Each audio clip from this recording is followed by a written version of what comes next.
We were talking right at the beginning of this conversation about young people feeling disassociated as they arrive in a slightly scary environment. A friend of yours coming to from high school, coming to a university and feeling lonely. And what did you do? You ended up being a mentor to that individual. And I would argue that that is something that is going to nurture you. In the process of helping that other individual, you're nurturing yourself in quite a number of different ways. One of them is that you know that you've been a nice person, which is not a bad thing, but also you're confirming to yourself what your own value system is. Yeah. And this is a profoundly good place to be. And I think we don't have the tools to do that. And I think my thesis, if you like, is that our entire educational system, and when I say our, I suppose I probably mean in the developed world, that there is a tendency because we want money and we live broadly in a capitalist system, that we define success in a very narrow way. And that success is monetary success and status and so on. That's fine. That's okay. Money's bloody useful. We need it. But actually, it's not a particularly route to living our best self. It can be. We can exercise the power that we gain through wealth in a good way, and that's wonderful. But most of us aren't particularly wealthy. And if we seek to find meaning in wealth, most of us will be feeling a bit grumpy. And I don't think we necessarily need to. I think we all have value, we all have worth, we all have 24 hours in the day, some of which we can use to define what is useful in our life. So I'm beginning to waffle a little bit, but one of the things that I think we're missing in our life are philosophical tools. We do not broadly teach enough philosophy or challenge people to think philosophically at a young age. Now, a lot of people listening to this may be thinking, who's this guy? He keeps using long words that I don't understand. And I know, I apologize. I had an expensive education. It sort of happens. Um, but we don't have to use long words. We don't have to read 300-page books with small print. What we need to do, surely, is to think, what do I believe in? And to write it down. So we're getting down to the nitty gritty. If you're going to listen to some podcasts, go find some shorter ones, and you'll see that I talk about things like what are your core values? What are the things that you truly believe in? Write them down. Spend 5 minutes writing down what you believe in, and please do check out our website, stephen-may.com, and it'll be in a link beneath this podcast. And there's a whole lot of tools out there to encourage you to investigate these things.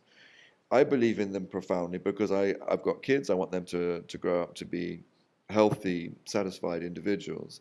And I don't believe that their formal education gives them those tools. I was a governor of one of the schools that my kids went to, and I was utterly exasperated at my inability to influence the people who run that school to introduce some of these issues. They've got double maths happening 3 times a week, and they're lucky if they get one class which will be looking at these issues, and it will be broadly under the umbrella of religious education. And that's fine. There's going to be some good history and so on in there.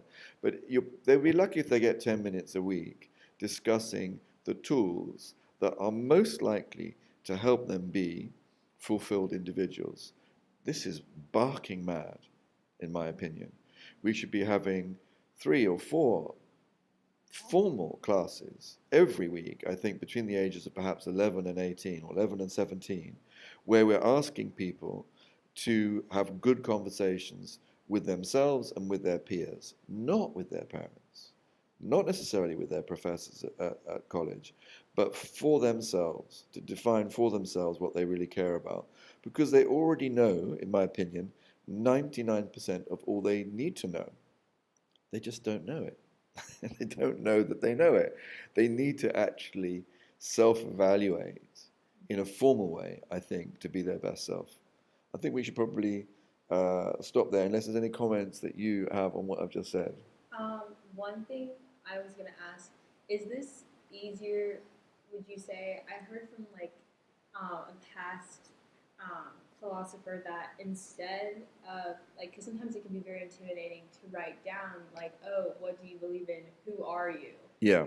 And one person would be like, oh, maybe you should think about things that you don't believe in. So if there's habits that you maybe do that you're not in favor of that don't necessarily reflect you well and who you are, should you address those, or what's kind of your thing? Because sometimes that can be intimidating to. Yes. And this is why I say, in effect, go to the website, because it is difficult. And there are some blogs up there that are quite simple. You can read them in 5 or 6 minutes and then give you a head start. And one of them is literally, what are your core values? Write them down. What if you were to read that? I can paraphrase one of the key sort of jump off points, and that is, we probably need a list of 10 or 12 things which will embed consciously in our mind the value system that we have, that we can use on a daily basis when we're under pressure. And this is the interesting thing.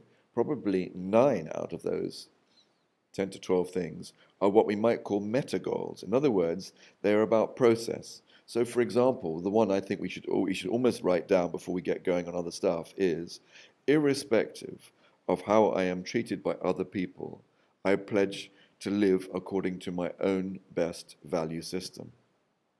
We haven't even decided what that value system is yet, but what we have decided is that what would be sensible would be to live by it. Now, that in itself is a hell of a step, Yeah. because actually what all of us do, if we're not careful, is live by somebody else's value system. Exactly. So if we write down, I pledge to live by the value system that I have, irrespective of what other people do and say to me, that is in itself a call to arms to figure out what the hell our value system is. What it probably is not and should not be is something that is set in cement. So, for example, and this might upset some people listening, but I do believe it. If you say, I believe that all people should sign up to the sanctity of life at any point, in other words, being a pro-lifer. If you say, I am going to live, one of my most important values is to encourage other people to sign up to the value system that I have, that, for example, abortion is an utter evil, you may be setting up a value system which is going to cause conflict in the most important relationships in your life. We're not talking about politics here, not with a capital P. We're talking about process, in my opinion. It's how do you live in a noisy world where you're bumping into people who have very conflicting value structures of their own. And to my mind, the revolution that can occur in each one of our existences is in our mind. It's not in the physical circumstances of our life. Wars are not going to go away in a hurry, but the primary reason for wars, I would argue, is the inability of individuals to carry their opinions lightly. If you are a wise person, you know that you're probably wrong quite a lot of the time. If you think that you are right most of the time, you are going to find that you are in many situations, very frequently, when you're in head-to-head conflict. And this seems to me a pretty crazy way to live. And this is why I think this conversation, where we've traveled all over the place, comes back to the same thing, and that is about process. It's about how we live, and not necessarily these carved in granite notions of what we should be doing. If we become so fixated on a 10 commandments, we miss out on the opportunity for good communication. To my mind, that a healthy society and a healthy individual is able, with empathy, to have a strong sense of their own values, while at the same time respecting that someone else may differ. Now, yes, sometimes we need to go to war. I'm not saying we shouldn't. Sometimes the extremity of that other person's opinion, because it is causing oppression to thousands of others, is something that we need to address. Life is tricky. Life is really, really tricky. But most of us, touch wood, are going to spend most of our life fighting smaller battles. And when we do, I think the key thing is to know ourselves well. That's really what we're talking about here, is learning to know ourselves well. That was a very long response to your question. But don't be scared of philosophy. If you think that even that word sounds awful, philosophy is just asking yourself, what do I think? That's all. What do I think about Kim Kardashian?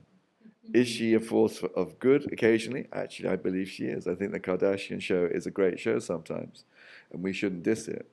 But on another occasion, it may be that the Kardashian machine is, when absorbed wholesale by legions of 11-year-olds who think that unless they're wearing that $1,000 Yves Saint Laurent t-shirt, they don't count, is a nightmare. We need to be able to think independently and make a distinction in an 11-year-old's mind, and I believe that they're perfectly capable of doing this, that on Monday, Kim Kardashian's cool, because what she did with Trump the other day was rather cool. I thought she got someone off death row. She went into the Oval Office, used a bit of charm, and got rather a strange president to get someone off death row who probably shouldn't have been on death row. Cool. And then on Tuesday, Wednesday, Thursday, perhaps she wasn't so cool. She's just human. But I think we need to take celebrities down off their pedestals and just see them as other human beings who, like us, sometimes do heroic things, and then sometimes they fail. Anything else you want to say, Sydney? Okay. Please go and check out our other podcasts on this channel, and do check out stephen-may.com, and I look forward to hearing your comments. Okay, bye-bye.